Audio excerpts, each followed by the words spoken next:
Hello everybody, welcome back to Blunt Ape. Today, I'm going to show how at least some of the things I talk about on this channel can have a practical application in real life. A couple of episodes back, I spoke about 3 personal principles on how to depolarize and have meaningful conversations.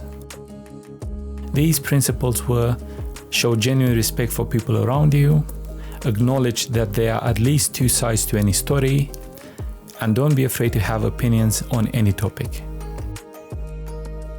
I'm going to take these 3 principles and apply them to one of the most sensitive and divisive topics in modern society today, abortion rights.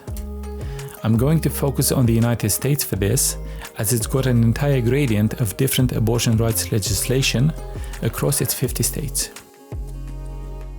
Before we begin, full disclosure, I am a man, I don't have a uterus, but I trust that if I approach this matter respectfully, we may actually learn something from this analysis. We'll start with the general and then go into specifics. Based on my research, the US is pretty much split evenly into the pro-choice and pro-life camps. If we were to read the news, one camp wants to kill all the babies, while the other camp wants to see women suffer and force them to keep all the babies. It's abortion-happy progressives in one camp and conservative religious zealots in the other. In reality, while some of the extremes do exist, the bulk of the conversation is considerably more nuanced.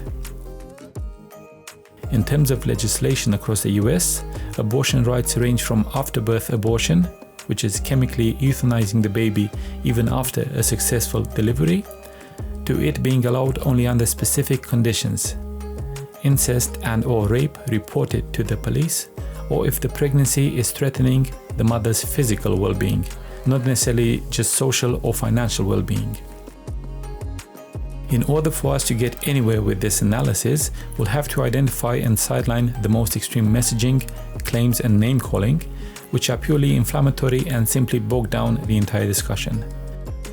Statements such as "no uterus, no opinion," "my body, my choice," "abortion should be outlawed because it's a sin," or "because God said so."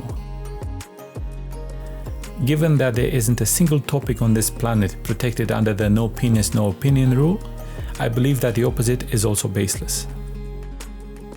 Regarding "my body, my choice," while this makes sense and applies to an extent, individuals in most modern societies have long been inviting and allowing the state to make choices about their bodies, about what they can remove from or put into their bodies.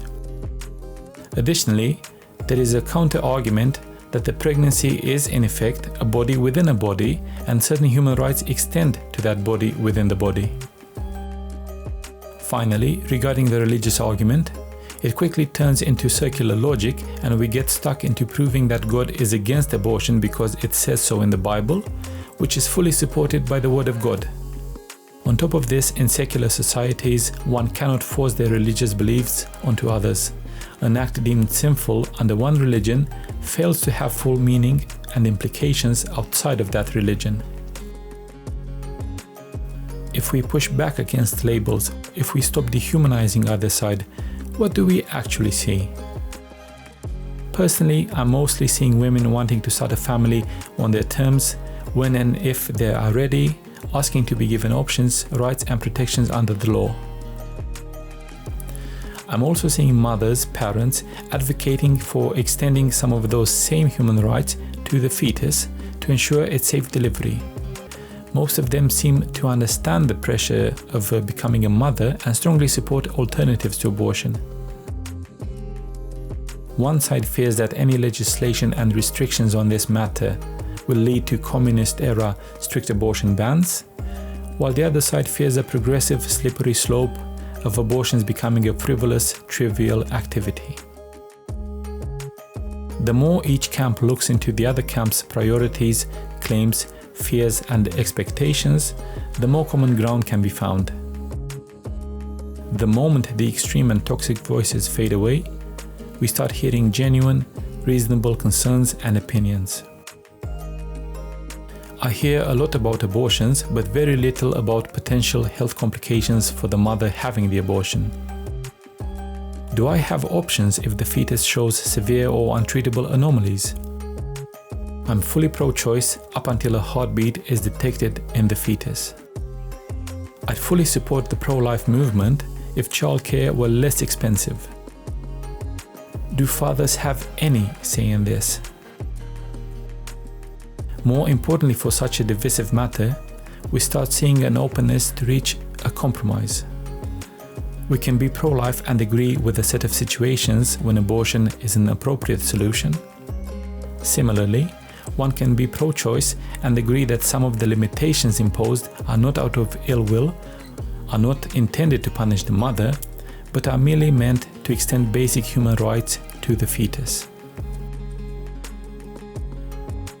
Let me know in the comments if I managed to navigate this minefield successfully and if you learned anything new on this topic from this analysis. Until next time.